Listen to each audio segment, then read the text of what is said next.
4 মাস ধরে অনেক ছেড় দিছে। পরে স্যারের বলতেছে যে তার চাহিদা না মিটাতে পেরে ভাইরাল করে দিবে আর কি। আমি ফেসবুকে ঢুকতেই পারতেছি না, কারণ ফেসবুকে ঢুকলে খালি আমার আর স্যারের এই ভিডিও ইত্যাদি বলতেছে যে স্যারের দোষ আছে, মেয়ে দোষ আছে। হ্যাঁ, আমারও দোষ আছে।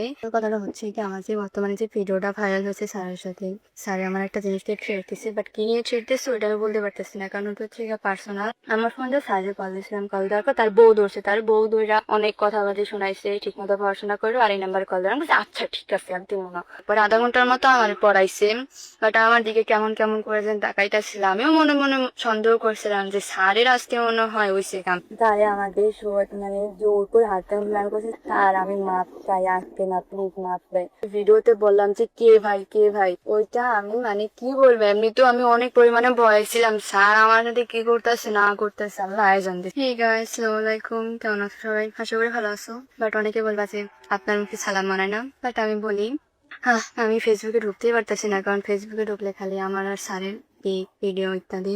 সো আমি বলি ওগুলার কারণ হচ্ছে যে মানে অনেকেই বলবা যে আমি খারাপ, হ্যাং ত্যাং, অনেকেই জানো যে আমি খারাপ, কারণ আমার চলাফেরা খারাপ, আচরণ খারাপ ইত্যাদি, আমার ভিডিও খারাপ। তো এগুলো হচ্ছে গিয়ে মানুষের পার্সোনাল লাইফ কিরকম চলবে টলবে, এগুলো হচ্ছে মানুষের পার্সোনালিটি। সো ওদিকে কথা না বাড়াই, মূল কথাটা হচ্ছে কি, আমার যে বর্তমানে যে ভিডিওটা ভাইরাল হয়েছে স্যারের সাথে, আর তোমরা অনেকেই আবার মানে আমি অনেকে কমেন্ট দেখছি, অনেকে বলতেছে যে স্যারের দোষ আছে, মেয়ে দোষ আছে। হ্যাঁ, আমারও দোষ আছে, বাট কি কারণে যে আমি করছি ওগুলা বা কি কারণে এসব হয়েছে সেটা তো আর কেউ জানে না, বা আমার জিজ্ঞাসা করে না, আমার ফ্যামিলির জিজ্ঞাসা করে না। আমি বলি এগুলো একটু সেজন্য হয়েছে। বিগত 4 মাস আগের স্যারে আমার একটা জিনিস দিয়ে ছেড়তেছে, বাট কি নিয়ে ছেড়তেছে ওইটা আমি বলতে পারতেছি না, কারণ ওটা হচ্ছে পার্সোনাল। তো ওটা নিয়ে আমার 4 মাস ধরে অনেক ছেড় দিছে। পরে স্যারের বলতেছে যে তার চাহিদা না মিটাতে পেরে ভাইরাল করে দিবে আর কি। তার কাছে কি আছে না আছে নিজেও কইতে পারি না, বাট সে আমাকে অনেক ছেড় দিছে। তারপর বলতেছে যে জায়গা না হইতে ইত্যাদি। তারপরে সে আমাদের বাসা পড়াইতে আসে, যে গত বছর থেকে পড়াই, বাট মোটামুটি মাঝখানে ভালোই ছিল, বাট লাস্টের দিক দিয়ে আছে এরকম নষ্ট ইত্যাদি হয়ে গেছে। তো আমার ফ্যামিলির সামনেও ভালো ভালো ছিল আর কি। তো আমার আব্বু আম্মুর মন এত পরিমাণে গোলায় ফেলছিল, মনে হয় কি কম, মানে তারে দেখলে এমন ভাবে মনে হতো যে আল্লাহর দেওয়া সাত সাত ফেরেস্তা ইত্যাদি। উফ, ওদের কথা নাড়া বাড়াই। মূল কথাটা হচ্ছে যে 4 মাস আগে যে থ্রেডটা দিছে, ওই থ্রেডের জন্য আজ আমার এই অবস্থা। স্যারই আমার এতটা পরিমাণ থ্রেড দিচ্ছে, না পারি আমি কাউকে বলতে, না পারি সেইতে, বাট আমার কাউকে বলা উচিত ছিল যে আমার এটা প্রবলেম হ্যান ত্যান। এর জন্য আমি স্কুলও যাইতাম না। আমার বান্ধবীরা দেখছে, বাট ওদেরকে বান্ধবী না বললে হয়। আর আমার প্রত্যেকটা বান্ধবীরা চিনতে পারছি, কারণ হচ্ছে কি আমার এই বিপদের সময় ওরা পাশে নেই, উল্টো ওরা নোট দেয় ইত্যাদি দেয়। মানে কি বলবো, মানে ওরা আমার একবারও মেসেজ দিল না বা জিগেলো না যে বান্ধবী বা বৃষ্টি কি হয়েছে, এগুলা কি শুনি হ্যাং ত্যাং। একটা বান্ধবী মেসেজ দিছিল, আর তো ওগুলো সব নোট দিয়ে মাইকে জিজ্ঞা ফেলতেছে। আর কি বলবো না। সো আমার মাথা কাজ করতেছে না আমি কি বলবো না বলবো। মূল কাহিনীটা কই, 4 মাস ধরে যে আমার এই যে এতটা পরিমাণ এইটি কোর্স দিয়ে করার পর এই গত 25 তারিখ 25 তারিখ রাত্রে স্যারে কি জানি কিনছে বা দেখছি, মানে আমাদের এই পাঞ্জুপাড়ার পোলাপাইন কি জানি নাম ভুলে গেছি, মানে সে আর স্যারের সাথে একসাথে আসছে নাকি, এখন সে নাকি দেখছি স্যার নাকি একটা ওষুধ কিনছে ইত্যাদি, ওষুধ করলাম না থাক। তো ওষুধটা কিনতে মা অনেকবারই দেখছে, আর স্যারে প্রতিদিনই খাবার নিয়ে আসতো, মানে আমার আব্বু আম্মু দেখতো, আর আমার আব্বু আম্মু অনেক নিষেধ করছিল যে স্যার প্রতিদিন খাবার নিয়ে আসা লাগবে না। আমিও মানা করছি যে স্যার প্রতিদিন খাবার নিয়ে আসা লাগবে না, তাও আমার ট্রেড দিয়ে বলতেছে যে না তোর জন্য নিয়ে। মানে কি বলবো। তারপর ওটা নাকি ওই ওষুধটা কিন্তু প্রায় প্রায় নাকি অনেকে দেখছে। আবার আবার ওই দিন 25 তারিখে রাত্রে ওই ভাইটা দেখছে, ভাইটা দেখার পর জলি স্যারের সাথে এক গাড়িতে আসছে, আসার পর তাকে নাকি জিজ্ঞাসা করছে যে স্যার প্রতিদিন যাতে খাবার নিয়ে যান হ্যাং ত্যাং। স্যারে নাকি উল্টো আবার তারই ধমক দিছে। তো তার নাকি গায়ে বাচ্চা বাঁধার পর জল স্যার আমাদের বাসায় আসে, আর সে আর মোট মনে হয় 3 জন ছিল ওই ভাইয়ারা। ওই 3 জন ভাইয়ারা আস্তে আস্তে আমাদের বাসার পিছনে ছিল।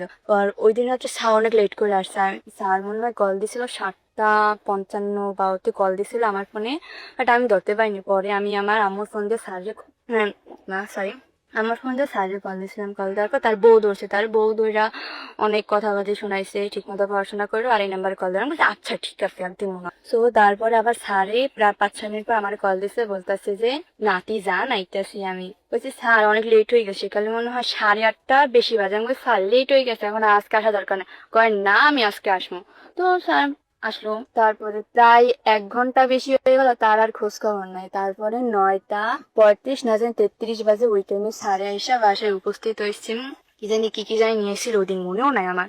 তারপরে আর ওই ভাইয়াটাও আসছে স্যারের সাথে, ওই ভাইয়াটাও দেখছে যে স্যার যে ওষুধটা কিনছে ওষুধটা খাইছে স্যারে, আর প্রতিদিন ওই রাস্তার ওই জায়গায় ফালাই দিয়ে আসে। তো ওটা দেখছি, দেখার পর এন্ড আমাদের বাসায় আসছে স্যারে, তারপর ওই ভাইয়ারা পিছনে লুকাইছিল, তারপর আধা ঘন্টার মতো আমার পড়াইছে। বাট আমার দিকে কেমন কেমন করেছেন তাকাইতেছিল, আমিও মনে মনে সন্দেহ করছিলাম যে স্যারের আজকে মনে হয় হয়েছে কাম। তারপরে মানে আমার সন্দেহ লাগছিল আর কি। এন্ড কি বলবো, আর স্যারের কথাবার্তা ওই দিন ঠিক ঠিক ছিল না, মানে কেমন কেমন যায়, মানে গাঞ্জা খাইলে যে কোয়ালিটির কথাবার্তা ওইরকম, মানে হালকা রোমান্টিক টাইপের ওইরকম টাইপের কথাবার্তা বলতেছিল আর কি। মেবি কটা বাজে 10টা 15তে আম্মু ইশিকার আনতে গেছে। তো ইশিকার আনতে গেছে, ওদিন ইশিকার আমার ছোট বোনকে অনেক লেট করে আনতে গেছে। গেছে যাওয়ার পর প্রায় 2 মিনিট পর স্যারে উকি মারছে আম্মু গেছে কিনা। যাওয়ার পর মানে স্যারে চেয়ারে বসার পর মানে কেমন কেমন টাইপের জন্য কথা বলতেছিল, নাতি চান আটকে দেও না ইত্যাদি ইত্যাদি করতেছিল, মানে অনেক বাজে ল্যাঙ্গুয়েজ আমার সাথে কথা বলতেছিলেন, খেয়ে দিতেছিল আমার প্রতি। তারপরে আমিও ওয়াশরুমের বাহানা ধরে ওয়াশরুমে দাঁড়িয়ে যাচ্ছিলাম, আমার হাত দিলে তাই না আমার পিছনে শোয়াইতে। ওই 3টা ভাইয়া শুনছে কিনা কইছে, তারপর 3টা ভাইয়া নাকি শুনছে যে স্যারে আমার ভুল লেগেছে। কিন্তু ওই থেকে আমি আম্মুকে বলেছিলাম আম্মু তাড়াতাড়ি শিখার আছে যা, কারণ শিখার ছুটিটা 9:30, আম্মু গেছে 10টা 15তে, প্রায় 45 মিনিট লেট করছে। তো আমার বলছে আম্মু তাড়াতাড়ি শিখার আনতে যাও, ইশিকা মনে করতেছে আম্মু আমার দিলেই গেছে। কিন্তু 3টা মেয়ে শুনছে যে স্যার আমার ভুল লেগেছে, মানে কতটা পরিমাণে বেশি শুনলি তাও আছি। তাহলে আমাদের মানে জোর করে হাতটা মিলান করতে, আর আমি মাপ চাই আনতে না প্লিজ মাপ দেয়।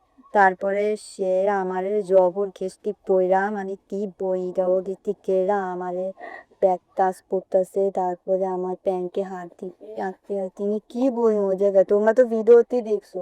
আর ওইটাকে অনেকে মনে করবা যে মানে আমি ইচ্ছাকৃত ভাবে করতেছি, কিন্তু আসলে আমি কিন্তু অনেক পরিমাণে ট্রেড দিতে। বাট কি বলবো, আর থ্রেডের আমার কাছে কোনো প্রমাণ নাই, যেটা সত্যি কথা, যে পরিমাণ থ্রেড দিয়েছে ওটার কোনো প্রমাণ নাই। প্রমাণটা হচ্ছে গিয়া থারের এই ভিডিও, থারের সাথে আমি ইত্যাদি করছি, হ্যাং করছি, ত্যাং করছি। তো তোমরা যে যাই মনে করো, বাট সব আল্লাহ দেখছে, আল্লাহ বিচার করবে, আল্লাহ ছাড় দেয় ছাড় দেন, এটা সবাই মনে রাখো, ঠিক আছে? সরি লিপস্টিক সরে গেছে। তোমরা যদি চাও আমার বিচার, কি বলবো, তোমরা যদি বিচার তো উল্টা তোমাদেরই আল্লাহ বিচার করবে, কারণ হচ্ছে কি আল্লাহ সবই দেখছে আমার সাথে কি হয়েছে না হয়েছে। তারপরে লাস্টে ওই যে ভিডিওতে বললাম যে কে ভাই ওইটা আমি মানে কি বলবো, এমনি তো আমি অনেক পরিমাণে ভয় ছিলাম স্যার আমার সাথে কি করতেছে না করতেছে আল্লাহ জানতে, মানে স্যার কি করতেছে না করতেছে এমনি ভয় ছিলাম। পরে হঠাৎ করে জানলার দিকে তাকাই দেখতেছি যে একটা ফোনের মোবাইল, প্রথমে একটা আঙ্গুল দেখছি, আঙ্গুল দেখার পর আমি প্রথম চিক করে নেওয়া ধরছিলাম, পরে দেখে একটা ফোনের ক্যামেরা বেরিয়েছে। পরে আমি মানে এতটা পরিমাণে ভয় পেয়ে গেছিলাম যে বললাম যে কে ভাই ওই জায়গায়।